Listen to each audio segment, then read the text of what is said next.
aquela... Espera aí, vamos clicar, vou continuar aqui com a gravação.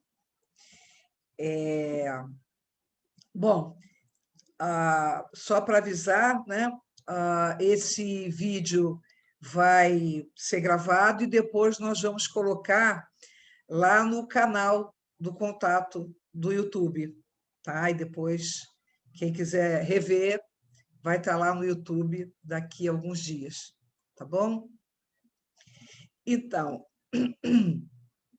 a gente começa sempre fazendo aquela perguntinha, né? O que está trazendo vocês aqui hoje, né? Vamos ouvir só umas 3, 4 pessoas, né? Só para a gente poder ter uma noção do que está mobilizando as pessoas para virem aqui assistir essa palestra. Além da saudade, né? Além de um monte de outras coisas, né? Mas qual o interesse?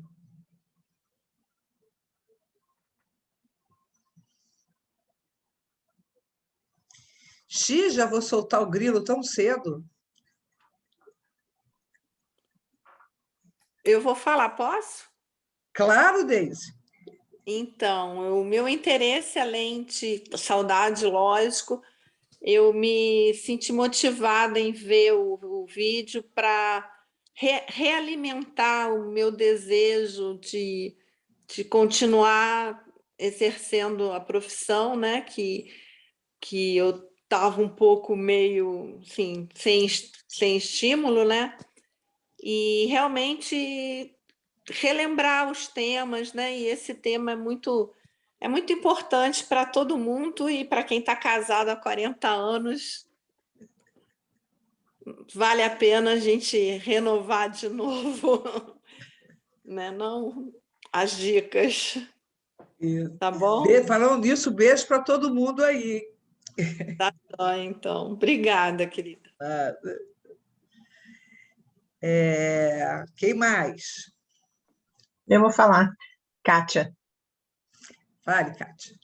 É uma área que me encanta, eu gosto muito de trabalhar com casais e eu pretendo seguir por esse caminho. Então, esse é uma primeira contato, né, com o contato nesse tema. Ok. Quem mais? Só para poder saber aí que o que vocês veem é diferente do que eu vejo.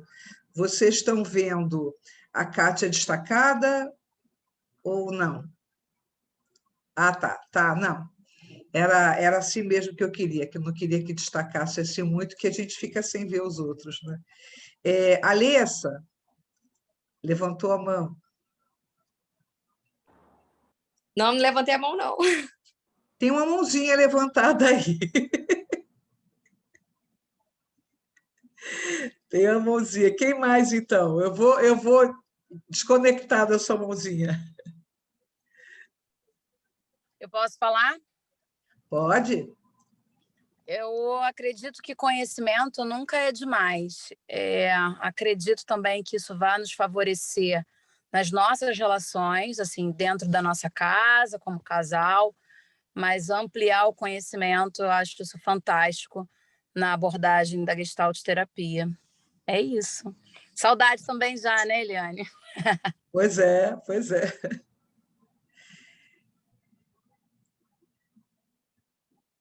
Quem mais? Alguém mais? Não? Eu não estou vendo todo mundo na tela, então não adianta levantar a mão, porque eu não vou ficar vendo, né? Vai ter que falar. Bom, então vamos lá. Deixa eu ir buscar a minha telinha lá para começar a conversar com vocês.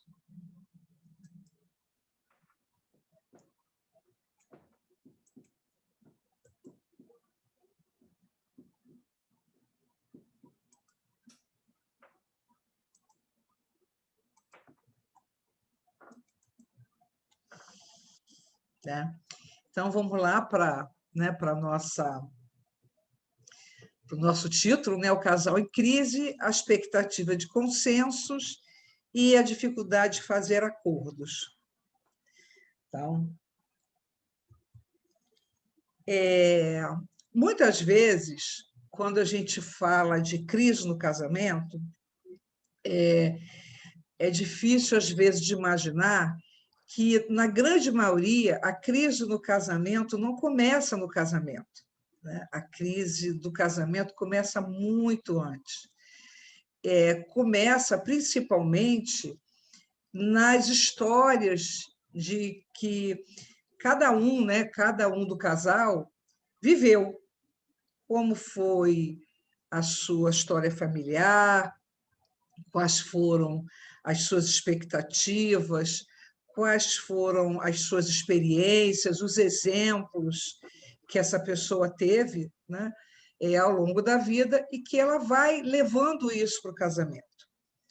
E todas as vezes que a gente fala, né, de questões do casamento, uma está sempre presente, que é essa fantasia do casamento perfeito. Então, muitas vezes, as pessoas levam para o casamento essa frase, né, dos contos de fada, e foram felizes para sempre. Só que, enquanto isso está lá no conto de fadas, está ótimo, né? O problema é quando a pessoa toma isso como alguma coisa que elas vão precisar conquistar, né? Que elas vão precisar viver isso numa relação. Eu até costumo brincar que os contos de fada terminam e foram felizes para sempre, porque se tivesse continuado a vida deles ali, ia aparecer as brigas, ia aparecer os conflitos, iam aparecer as frustrações, mas aí não fica bonito na história, né? Tem que estar tudo muito lindo, né? Muito ali aqueles cisnes ali que são símbolo do amor para a vida inteira, né? Da coisa perfeita, da entrega total. Então, isso, de todos os fatores, né?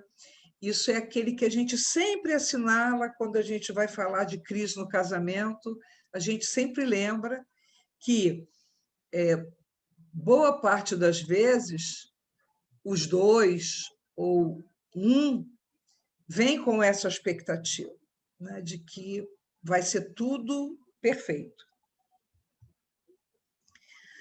Então, para ser tudo perfeito, aí vem uma segunda introjeção, que a gente chama, né? Uma segunda crença, que é a de pensar igual, né? Não é à toa ali que aquela imagem, você tem as alianças uma dentro da outra, né? Elas não estão nem perto, né? Elas estão entrelaçadas.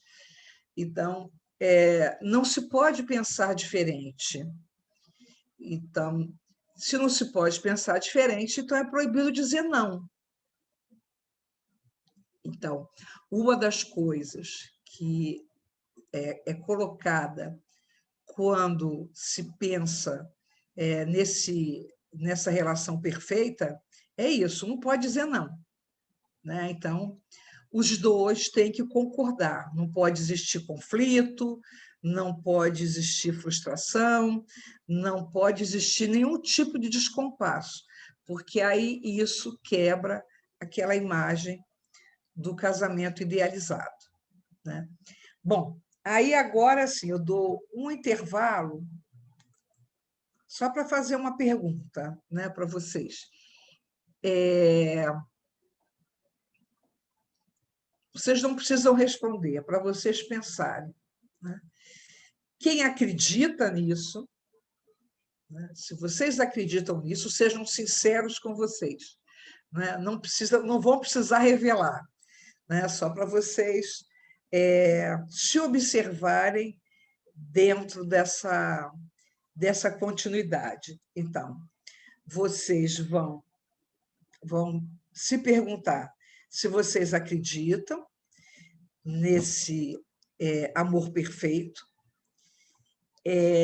E se vocês acham também que, para a harmonia do casal, vocês devem concordar em tudo, que discordar é perigoso, discordar é ameaçador.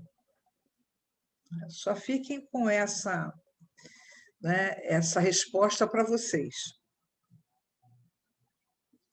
Porque muita gente não confessa, mas pensa nisso. Tá?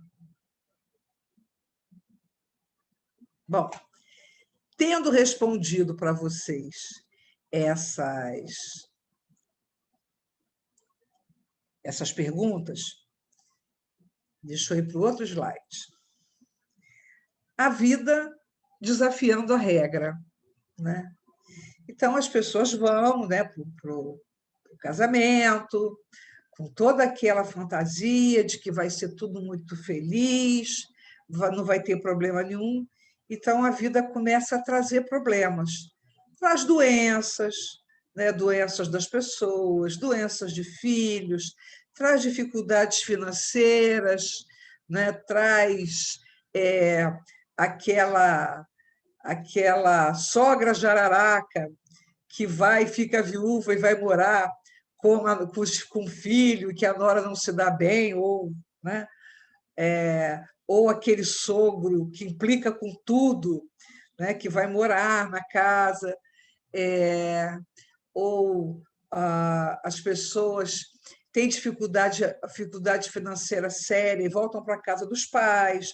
Então, quer dizer, essa expectativa da perfeição, ela começa a ser sacudida, né, com a turbulência que a vida traz, né? Querendo ou não, a vida vai trazer essa turbulência na vida das pessoas. Ou mesmo assim, mesmo que a gente não fale de doença, que não fale de perda financeira, né? A própria chegada dos filhos na vida do casal dá uma sacudida, né? Não são mais dois, as pessoas vão ter que se dividir em atenção, né? Vão ter que tirar a disponibilidade que muitas vezes era total para um, para dividir essa disponibilidade com os filhos. Então, em toda uma série de situações que vão surgindo.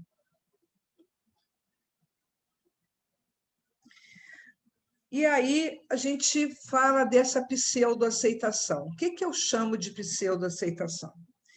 Muitas vezes, no casal, só um que tem essa fantasia, né? Então, muitas vezes no casal, um dita a regra, né? Um acredita que está certo.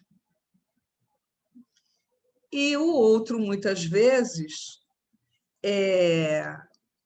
não enfrenta. Eu não vou dizer que aceita, porque, na verdade, não aceita, né? Então, por isso que eu chamei de pseudo-aceitação. Então, um fica no controle e o outro se deixa controlar, mas não que ele esteja, de fato, aceitando o controle do outro. Isso traz uma série de consequências para as pessoas que estão envolvidas, né? Então, desde sintomas psicossomáticos, as doenças, né, que aparecem nas pessoas e que, às vezes, para pessoas de fora, não tem muito sentido. Então, depressão, né, angústia, ansiedade, transtorno de ansiedade generalizada. Então, aparecem muitos sintomas nessa pessoa que se diz, se coloca na posição de aceitação. Ou, né, por outro lado, pode acontecer várias situações. Ou, por outro lado, essa pessoa que pseudo-aceita, ela pode simplesmente embarcar num movimento de traição. Vários tipos de traição, né? Traição afetiva ou situações em que a pessoa sabote o outro de alguma maneira, né? Que a gente chama de queimar o filme do outro, né? Fala mal do outro por trás, desmoraliza a pessoa de uma maneira sutil, mas está ali, teoricamente aceitando. Faz sentido para vocês isso?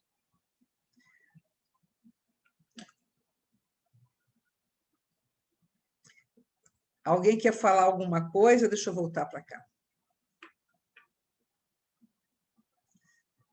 Agora sim.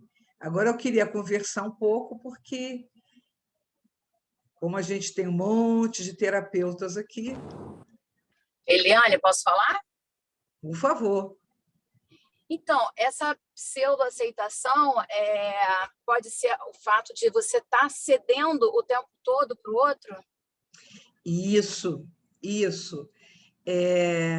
aí eu vou deixar uma pergunta no ar para vocês, e vocês pensando também, se for o caso de clientes, né? Vocês são aquelas pessoas que têm razão na relação, ou vocês têm aquelas pessoas que vocês são ou conhecem aquelas pessoas que se submetem na relação?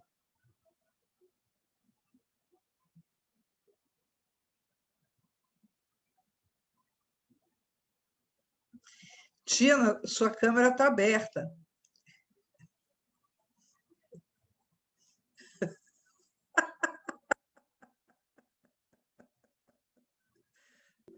Obrigada, desculpa. Não, não por mim. Então,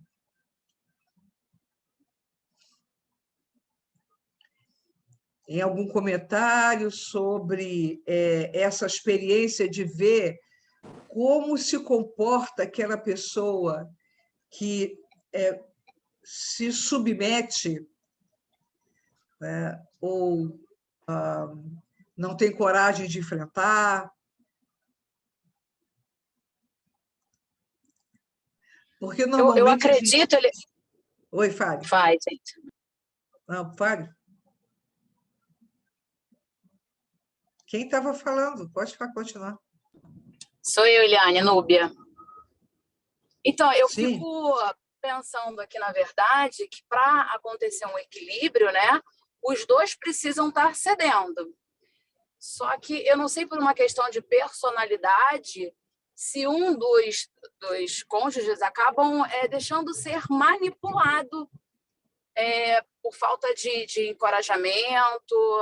Eu não sei, uma questão cultural. Eu acho que interfere muito a questão cultural, de achar que o casamento ou o relacionamento tem que ser para sempre, a história de felizes para sempre, e eu vou me sabotando também, me deixando ser manipulada e sabotando os meus desejos. Seria isso?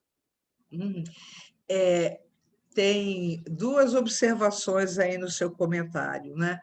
Uma que a gente não pode esquecer, que quando a gente fala em cultura, dá a impressão que a gente está falando de alguma coisa que é muito subjetiva, né?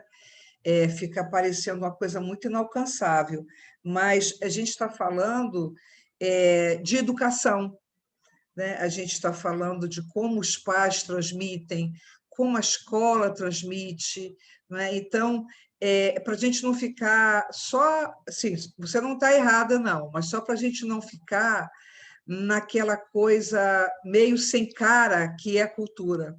Não, a cultura tem cara, né? A cultura está na fala da família, na fala da escola, da família dos amigos, está na televisão, né? Está em tudo isso. Então, isso, como a gente não vai dizer assim, isso não é uma questão de personalidade, né? Isso é uma questão de neurose, né? Tanto de quem submete, como daquele que se deixa submeter.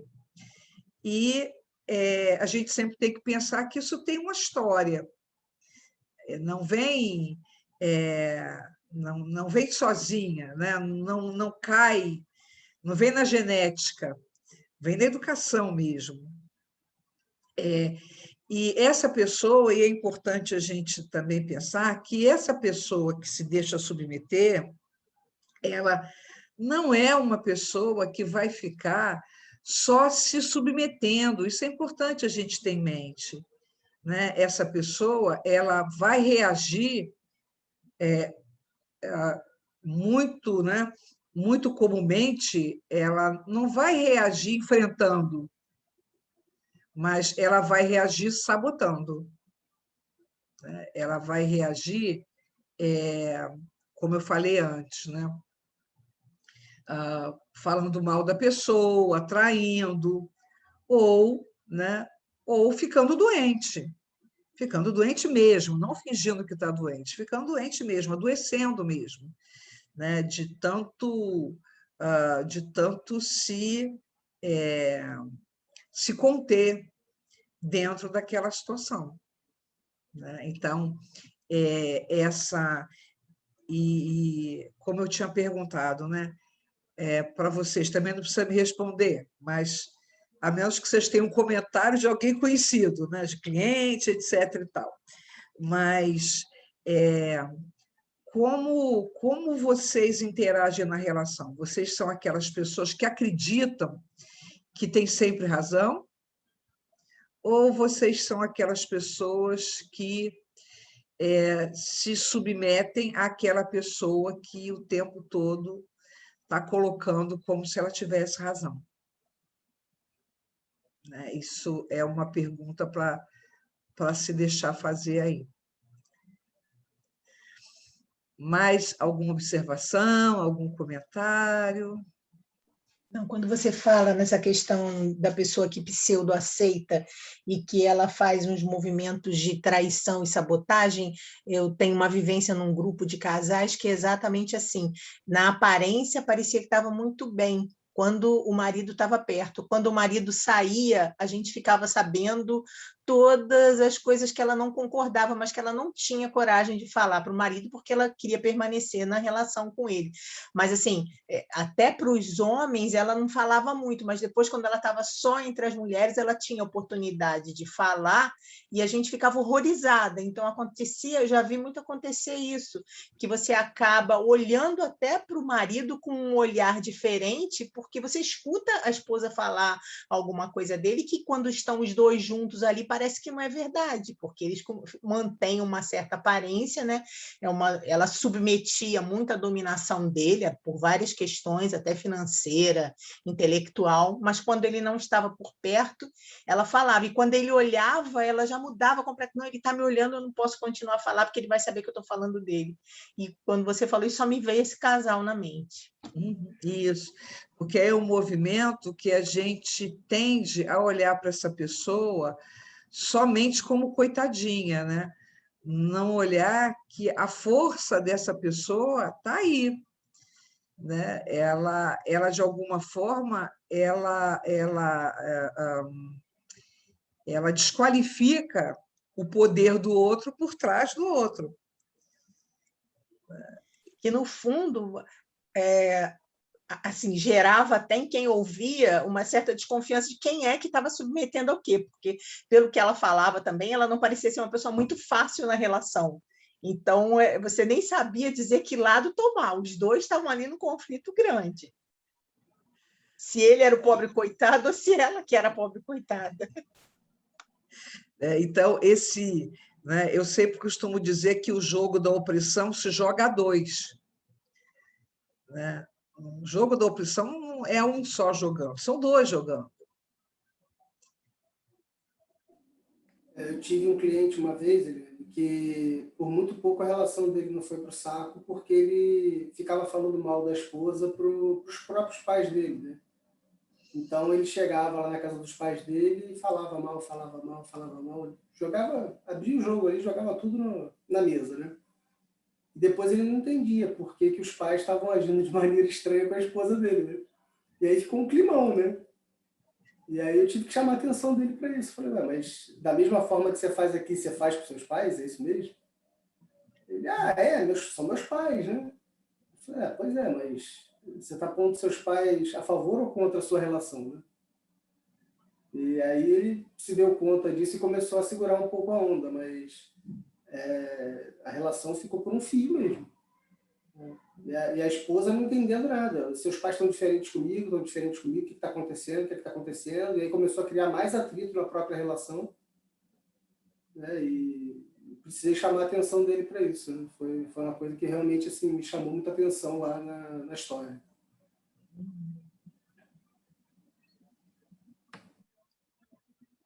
Alguém mais?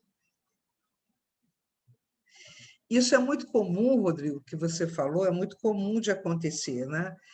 Principalmente aquelas famílias que são muito protetoras com os filhos, né?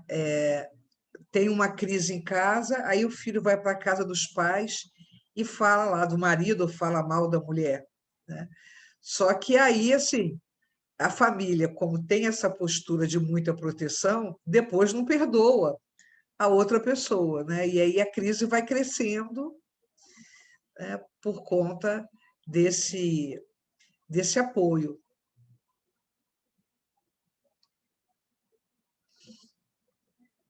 Alguém mais? Não? Bom, então vou seguir. Deixa eu dar uma diminuída aqui.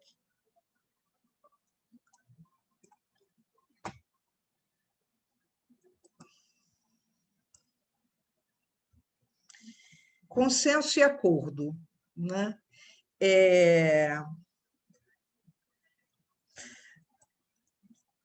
Sabem dizer qual é a diferença? O que é consenso, o que é acordo?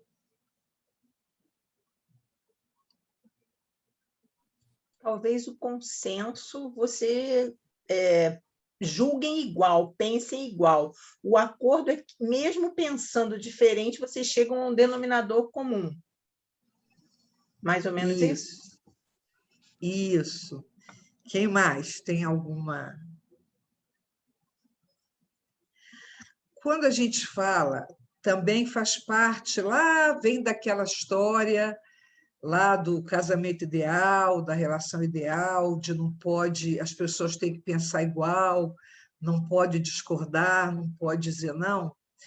Vem essa fantasia de que as pessoas têm que entrar em consenso, que as coisas só estão bem se as pessoas entrarem em consenso. Consenso é a coisa mais difícil que pode acontecer para o ser humano. Por quê? Eu botei esse desenhozinho aqui, vamos ver se eu conseguir representar, né, dentro da minha dificuldade aqui com a coisa digital. Então, vocês imaginem que a gente tem duas pessoas ali, a pessoa vermelha e a pessoa roxa. No consenso, se essas pessoas pensarem igual, a gente vai ter uma mistura de uma com a outra. Então, vai aparecer um rosa ali, que não é nem o vermelho, nem é o roxo. Então, no consenso, a individualidade das pessoas precisa desaparecer. Por isso que é muito difícil existir o consenso. Porque, para haver consenso, eu tenho que me permitir deixar de ser.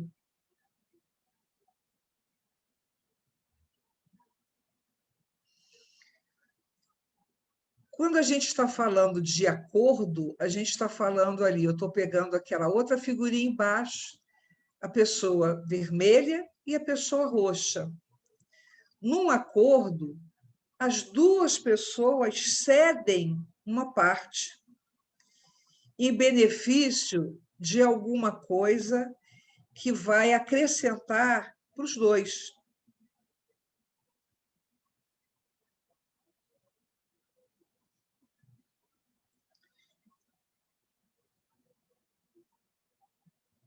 Então, no acordo, as pessoas perdem e as pessoas ganham.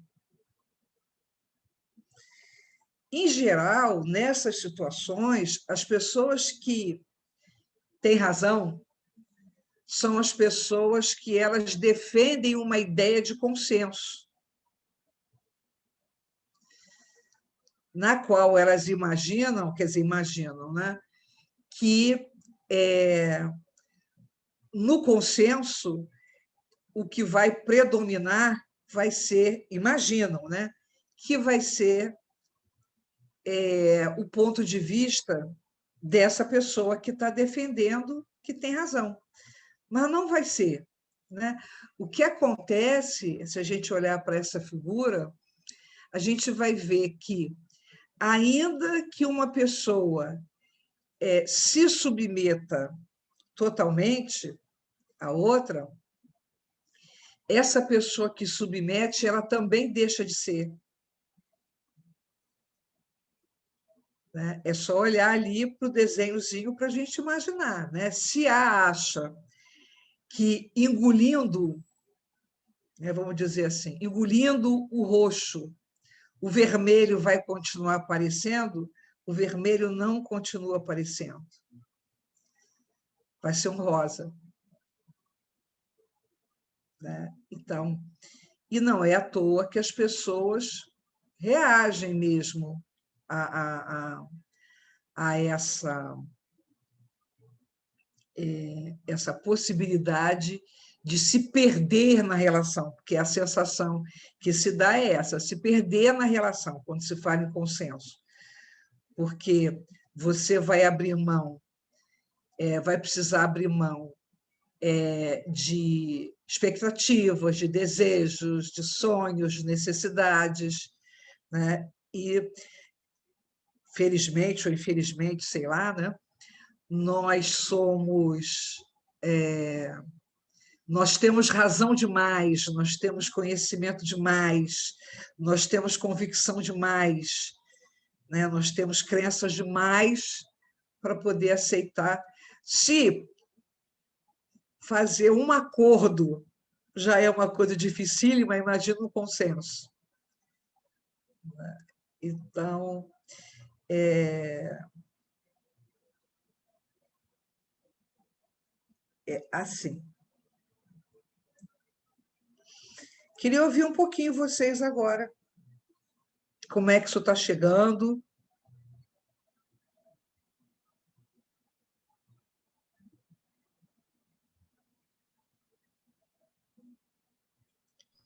Oi, Eliane. Oi, fale. Eu confesso que para mim não ficou muito clara essa questão da pessoa que exerce o controle também perder. Na ilustração está muito claro para mim, sabe? No desenho aqui é óbvio, mas eu não estou conseguindo trazer isso para a realidade, sabe? Para a prática. A gente Gestalt, a gente fala muito, né? O que eu sou a partir da relação. Né? Tem até uma frase bonita que a gente fala: eu preciso do outro para ser testemunha da minha história.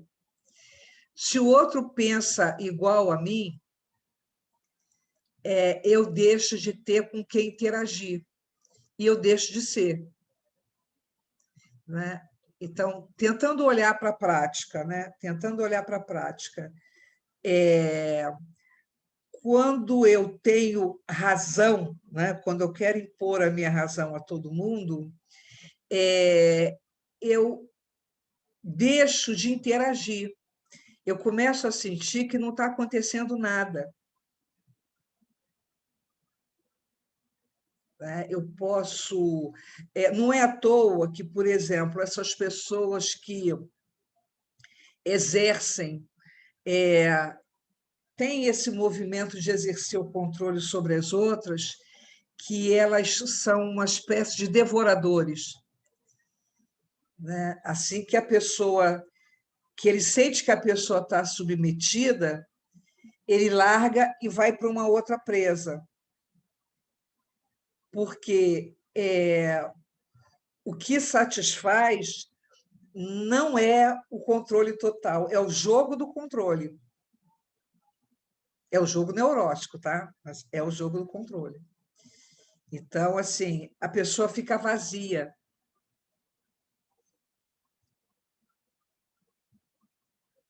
Não estou dizendo que não possa existir consenso, não, tá? Não é isso.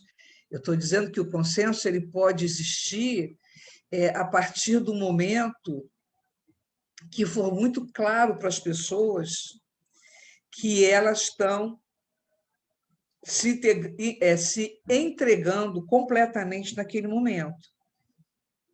O orgasmo é um consenso.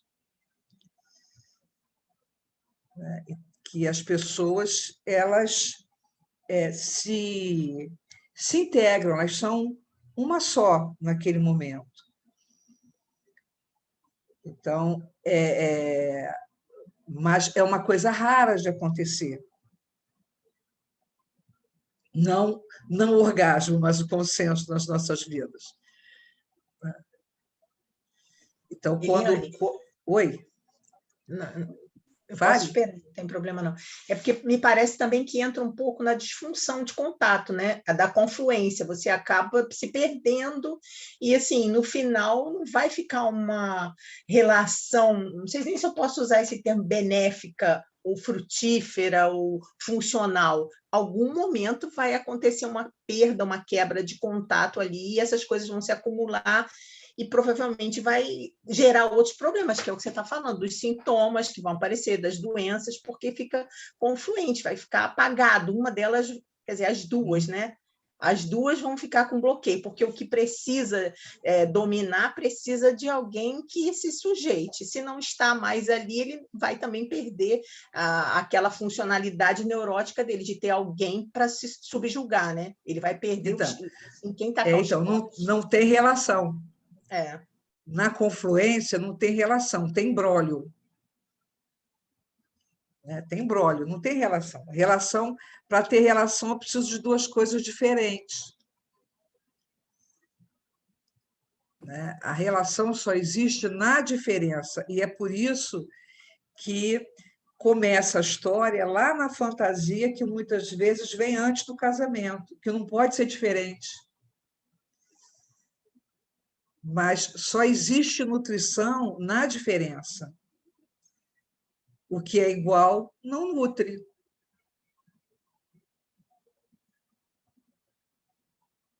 E aí vem, né? Como a gente deveria aprender isso lá na pré-escola, a lidar com o diferente. Lá na pré-escola, lidar com a diferença, fazer acordo.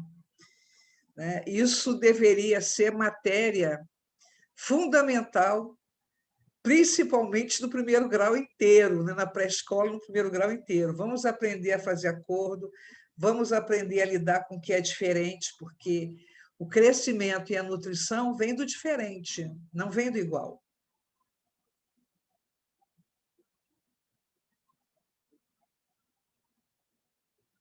Então, desde sempre, a necessidade da gente aprender a fazer acordos, né? Aprender a abrir mão, né? Aprender a própria história mesmo que a gente fala, né? De intolerância. Né?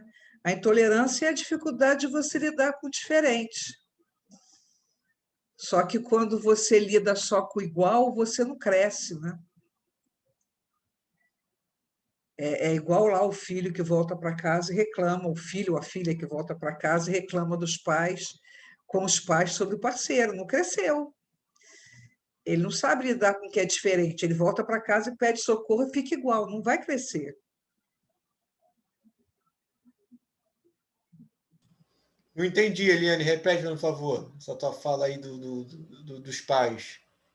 Então, que muitas vezes um do casal não dá conta de lidar com a diferença, né, com os conflitos, né, os problemas, e vai para a casa dos pais, né, aqueles pais acolhedores, vai para a casa dos pais e reclama do parceiro, da parceira.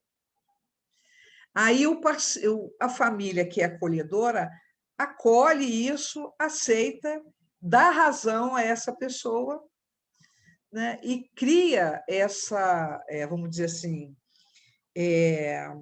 começa a fortalecer uma animosidade.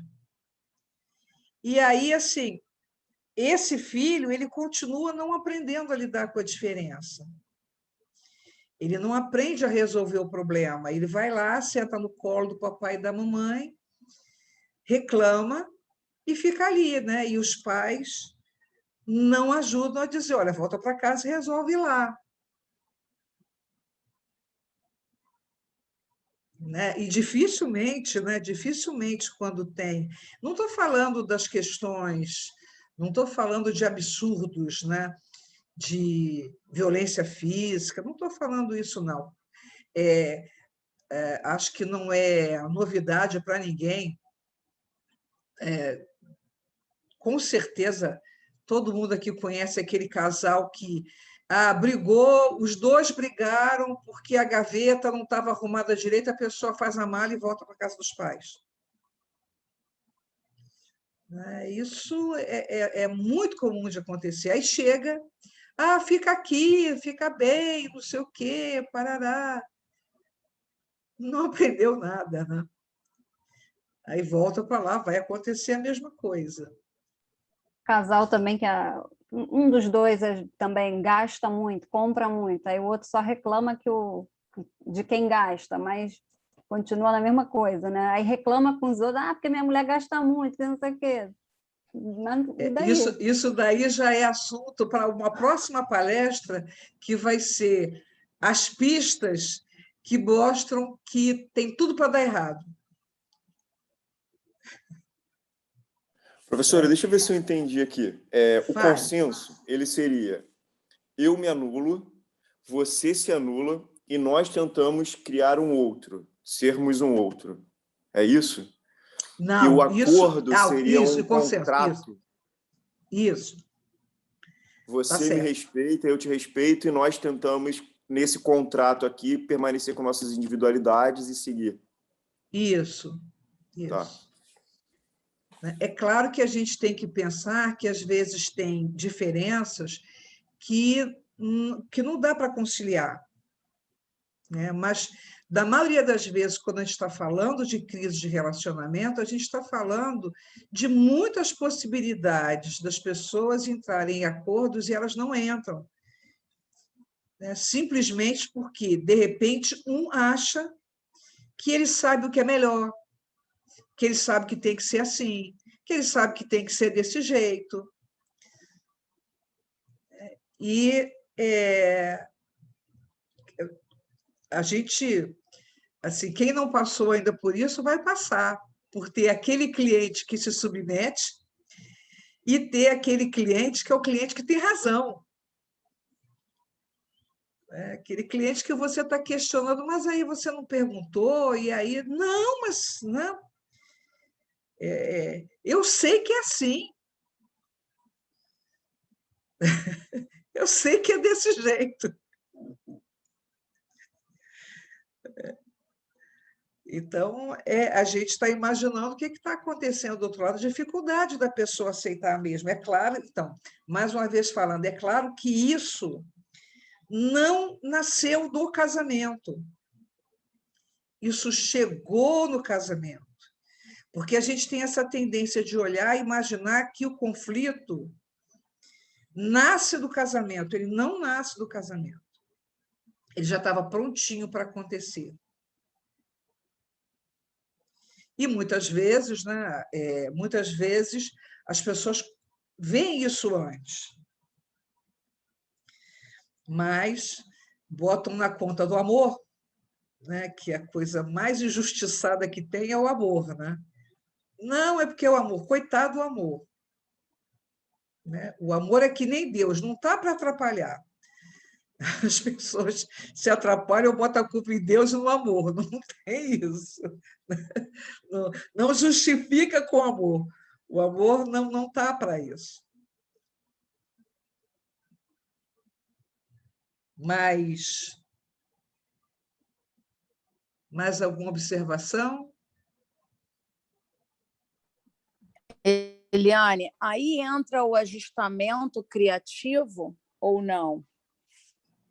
Isso, o acordo é um ajustamento criativo, né? Feito a dois, né? Os dois com essa proposta.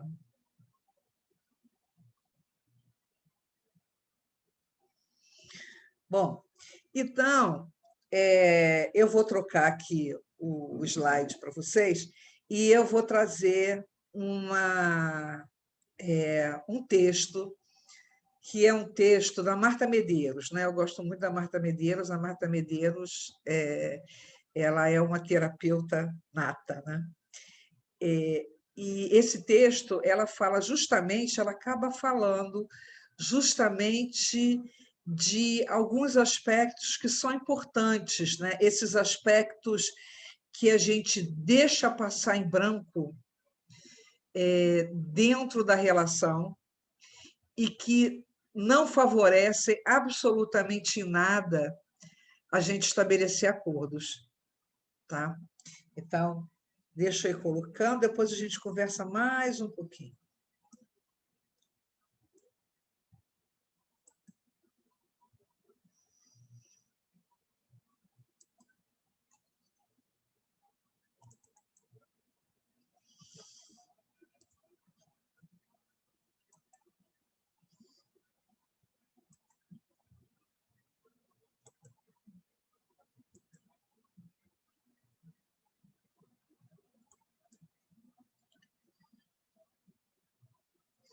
Deixa eu só catar onde foi parar o meu copinho aqui, que eu não estou achando o meu copinho. Copinho que eu chamo é minha telinha, tá?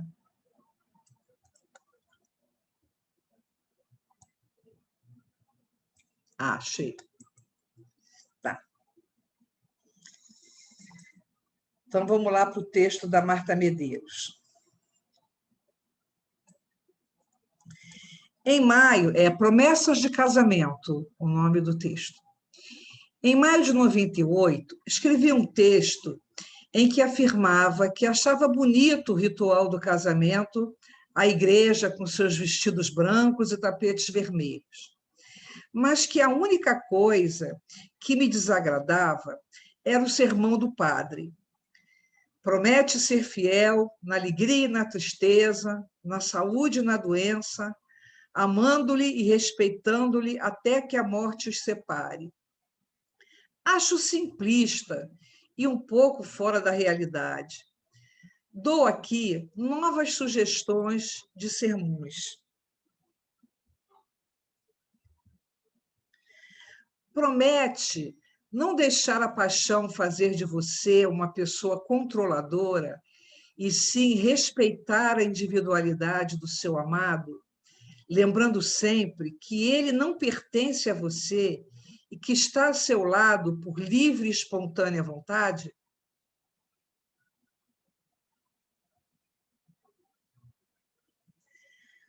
Promete saber ser amigo e ser amante, sabendo exatamente quando deve entrar em cena uma e outra, sem que isso lhe transforme numa pessoa de dupla identidade ou numa pessoa menos romântica?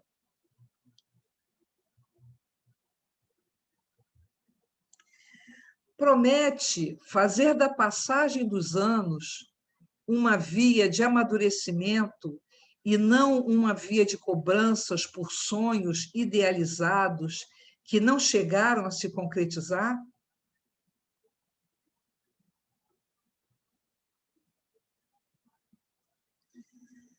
Promete saber ser amigo e ser amante? Não, isso eu estou repetindo, voltou. Tá, isso. Promete sentir prazer de estar com a pessoa que você escolheu e ser feliz ao lado dela pelo simples fato de ela ser a pessoa que melhor conhece você e, portanto, a mais bem preparada para lhe ajudar, assim como você a ela?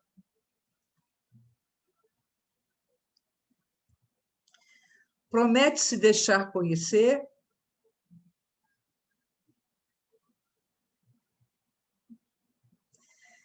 Promete que seguirá sendo uma pessoa gentil, carinhosa e educada, que não usará a rotina como desculpa para sua falta de humor?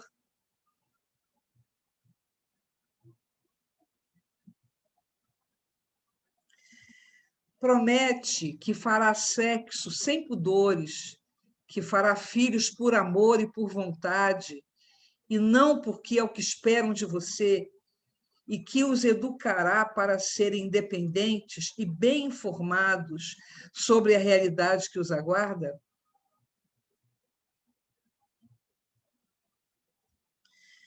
Promete que não falará mal da pessoa com quem casou só para arrancar risadas dos outros?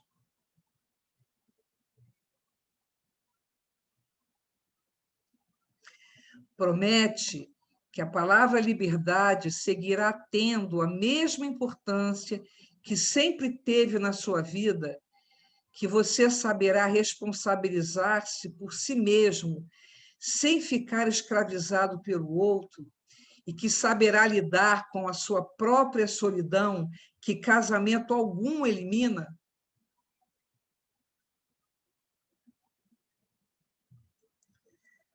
Promete que será tão você, mesmo quanto era minutos antes de entrar na igreja?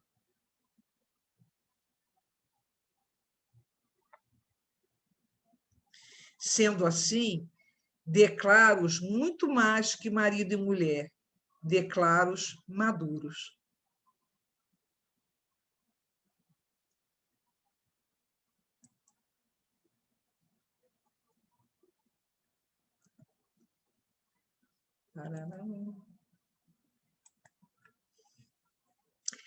Quero ouvir vocês.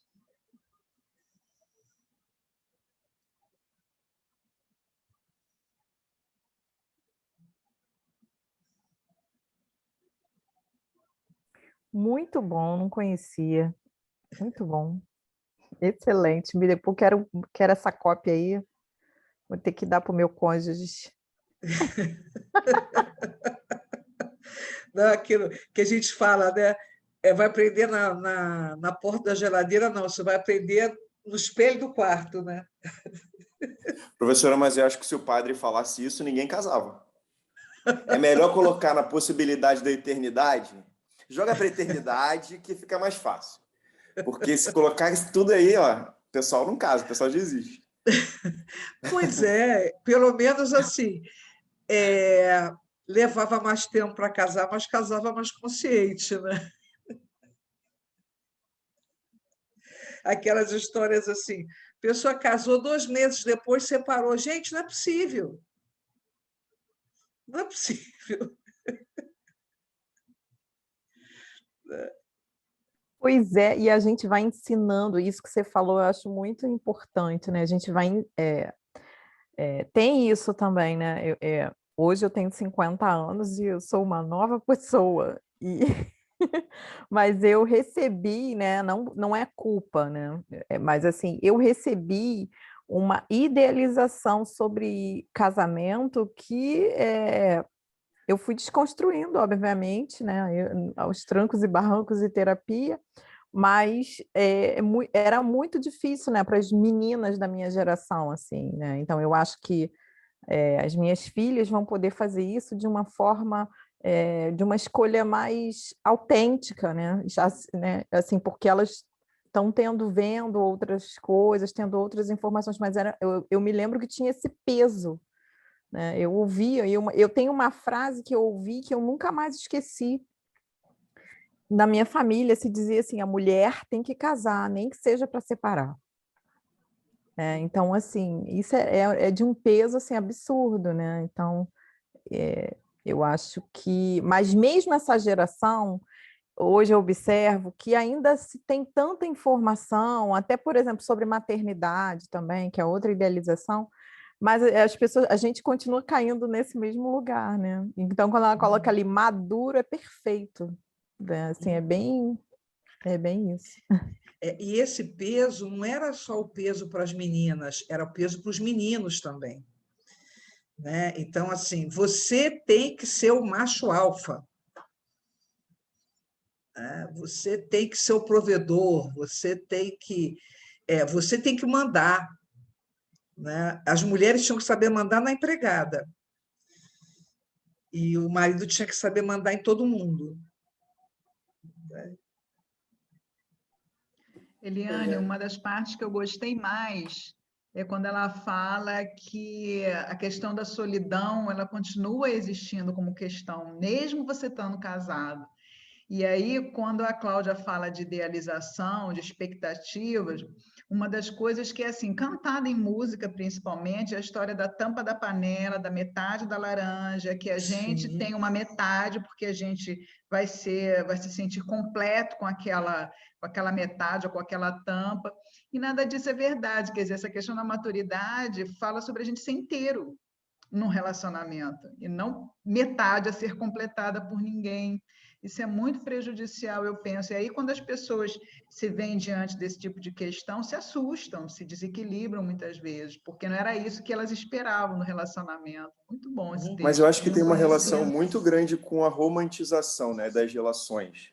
Sim. Então, assim, romantiza-se, até falar um pouco meio do cristianismo, né, da parte religiosa, que traz muito isso, né, da intencionalidade da perfeição. E que não tem essa perfeição, não há essa perfeição. Então, desconstruir essa romantização acho que é um bom caminho. Né?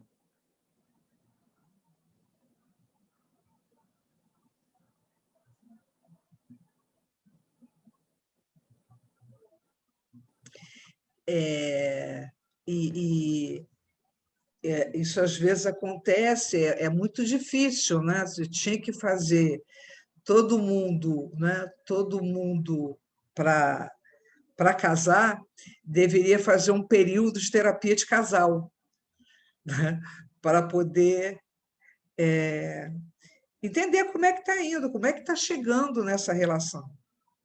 Qual é a expectativa que ele está levando para essa relação, que ele pode achar, ele e ela, né? A pessoa pode achar que está levando a melhor expectativa do mundo, mas é expectativa, não é realidade. Né? E isso vai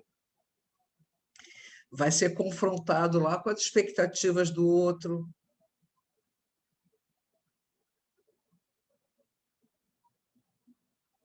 A gente sabe disso. A gente sabe casais que estão brigando, casais que quase que não têm casamento na semana do casamento. Como assim? Eliane, ainda afeta a comunicação, né? Estou aqui, Patrícia. Oi. Oi, Patrícia. Olá. Ainda afeta, oi, afeta a comunicação, eu verifico muito isso. Alguém tenta fazer até um acordo, mesmo na ideia do consenso, na expectativa, né? Mas mais no acordo, e acredita que fez o acordo, ainda tem isso, né? Porque acredita que o outro escutou aquilo que ele queria que escutasse na hora de fazer o acordo, e isso precisa ficar claro. O que eu estou acordando, você entendeu? Você não entendeu? Há um diálogo que precisa ser colocado, né? Precisa ser identificado, precisa ser compreendido o que cada um precisa e se aquilo realmente possível. E a honestidade, né? Ao colocar essas formas, né? O que eu preciso, e ouvir o que o outro precisa, a escuta, né? Aquela que a gente, né, sempre estudou na escutativa, né? Não só na hora, né, do seu terapeuta, mas também você, quando está numa relação, né, o que eu estou escutando? É isso? E se tiver dúvida, pergunta, isso que eu escutei é isso mesmo? Devolve para o outro e vê o que o outro te dá, né? E essa ideia, né, eu sou eu, você é o outro, então eu sou diferente, você é diferente. Se algo acontece, isso é meu, isso não é meu, isso é seu. E fazer essa diferenciação, isso aqui é muito difícil. Por isso que a Marta Medeiros diz, considerem-se, então, não casados, ou, enfim, considerem-se agora maduros, porque isso é atingir uma maturidade, começa na individualidade, olhar para você, né? E a solidão como ideia de solitude, né? Essa solitude é o que acontece agora no inverno, né? Eu preciso estar recolhido para a primavera vir. Quer dizer, para eu nascer e renascer e me ressignificar, eu preciso desse inverno, desse momento agora árido, né, gelado, sei lá, como está hoje, né, e outros dias, porque eu preciso me interiorizar. E aí, me interiorizando, eu não sei, aqui você depois me arruma isso, você se interiorizando e se compreendendo melhor, é possível, então, fazer melhores escolhas, né? É isso que a gente estuda, né? Aí, quando a gente está fazendo, né, a Gestalt, a formação, né? A gente busca esse entendimento, né, para poder ajudar os clientes, ajudar a gente mesmo também. E nós, terapeutas, e também tem aqui pessoas que não são terapeutas, mas que estão aqui, quanto a gente precisa dessas ferramentas para poder dar o nosso melhor, que é só o melhor que a gente vai dar, a gente vai acompanhar. Né? É muito legal isso.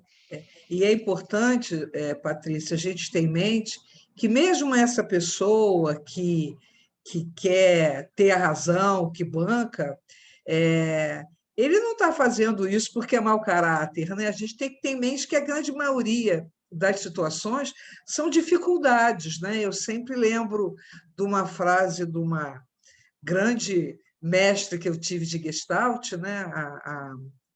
A Cristina Frascaroli, que ela dizia: não é uma história de heróis nem de bandidos, é uma história de impossibilidades. Né? Então, a gente está lidando com impossibilidades, com dificuldades das pessoas lidarem mesmo com isso. Né? Não tem aquele que é o herói, aquele que é o bandido na história. Alguém mais? Bem, então, gente, eu queria saber, né, aquela velha pergunta: o que estão levando daqui hoje? O que foi novo, o que acrescentou? É a hora do meu feedback.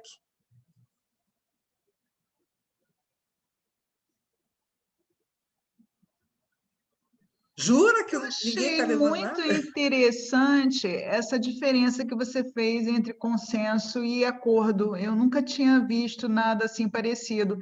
O consenso, no contexto que o consenso sempre apareceu para mim, foi sempre assim um contexto muito positivo, o contexto que o consenso é muito bom no âmbito político, no âmbito de qualquer encontro aí de diferenças. E aí você colocou uma nuance aí que eu nunca tinha parado para pensar. Acho que o que eu mais levo em relação a essa questão de crise, de conflitos, foi essa diferença. Eu achei bem legal isso. Achei bem interessante mesmo.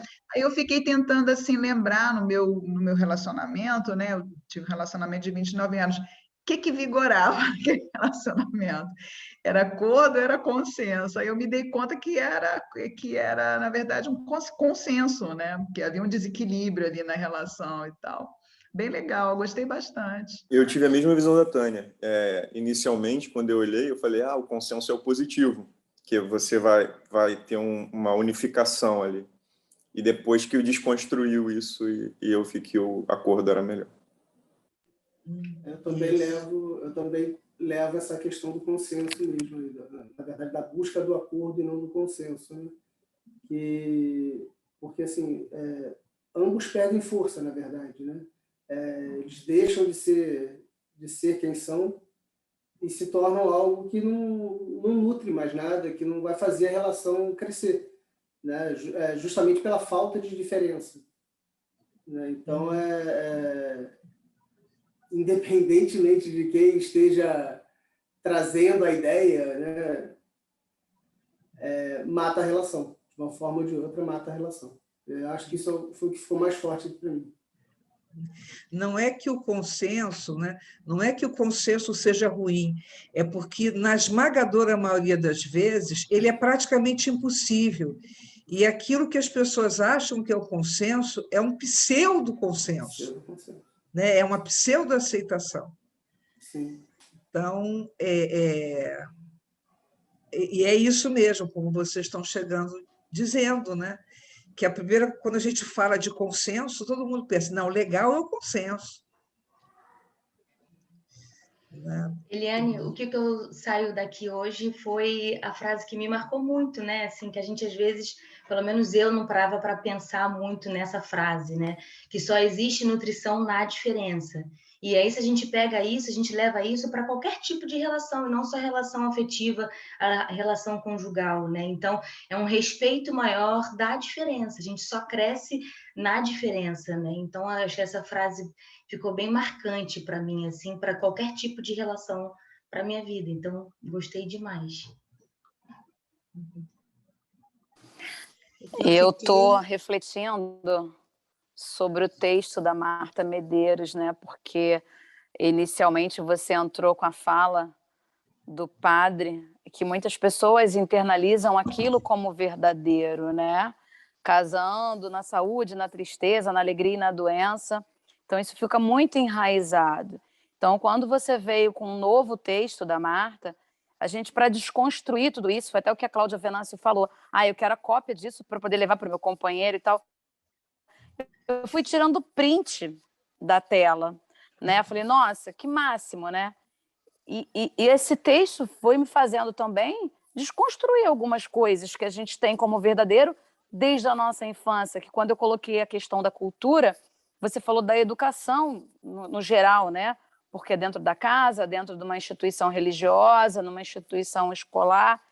E a nossa vida hoje, essa contemporaneidade, é o que a gente precisa entender. As escolhas, o ser feliz, você entender o que é a solidão dentro de um casamento, respeitar a liberdade do outro e deixar de se anular, de manipular e de ser manipulado, de sabotar, né, o outro, se auto-sabotar, na verdade. É isso que eu levo. Eu amei esse texto e fui tirando print das telas. Ele vai estar lá no YouTube. Eu também estou igual a Nuvem, eu também. Fiquei refletindo no texto. E quando eu casar, vai ser esse juramento que eu vou fazer desse texto. Viu a dica da Cláudia Venâncio, né? Vou pegar e vou mostrar para o companheiro, para o marido. Eu só tirei o print aqui. Eu já estou aqui na mão também, Nubia. Já procurei, já está aqui na minha mão também esse texto. A Cláudia e outros aqui já estão na época da renovação de votos, né? Então... eu acho que eu fui mais por aí, porque depois de 33 anos de casado, não dá para você desfazer o que você votou há muito tempo, mas dá para você prometer que vai amadurecer junto. Eu acho que a pergunta seria assim, vocês prometem amadurecer juntos? Né? E nessas situações todas que ele coloca ali. Então, a palavra que deveria ser empenhada era essa, eu prometo amadurecer junto, escolher a cada dia estar junto ali para amadurecer. O texto é muito Olha, lindo, eu, como é o meu segundo casamento, estou diferente de você, ó.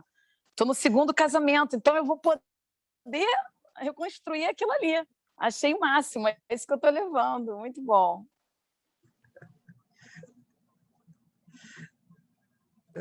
Vai ser um tal do pessoal chegando agora na igreja. Ô, padre, espera aí que eu tenho uns votos diferentes aqui, né? O Juan vai ser o primeiro. Não, ele vai dizer, espera aí que isso daqui é muito simples. Tem um novo Vamos texto. especificar, né? Oi, fale. Fale, Diego. Não, chegar na igreja e falar, tem um novo texto, padre, espera aí.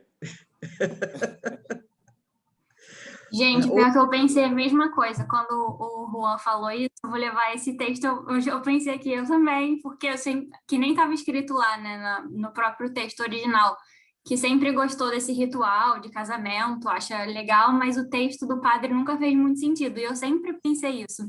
Então, esse agora foi perfeito, eu vou levar também, vou deixar guardado. Mas o que eu ia comentar sobre o que eu estou levando é entender melhor esses desdobramentos, até para um aspecto clínico mesmo, dessa relação entre uma pessoa que geralmente comanda e a outra que, de certa forma, se submete, né? A pseudo-aceitação. Então, uma coisa que é clara quando a gente observa muitos relacionamentos, mas parar para pensar nesses desdobramentos, para ver para qual caminho geralmente uma pessoa vai e a outra, enfim, né? Na relação mesmo, achei isso bem legal. Obrigada. Alguém mais? Não? Então, gente, foi um prazer enorme, enorme estar com vocês. né, daqui a algum tempo, acho que a próxima palestra dos encontros é com a Cláudia Venâncio, né, Cláudia? A de final de agosto. Isso, vai ser comigo uma técnica, né? Passando uma técnica para trabalho com adolescentes, né?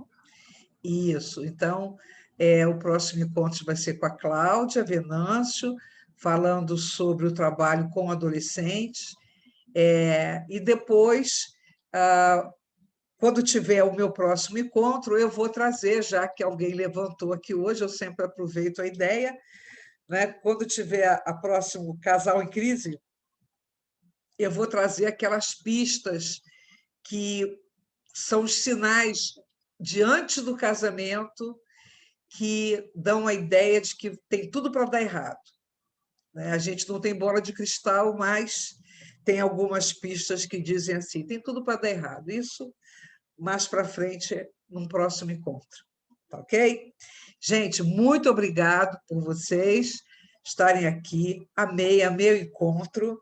Tchau para vocês. Até o final de agosto com o próximo encontro para a Vida Melhor.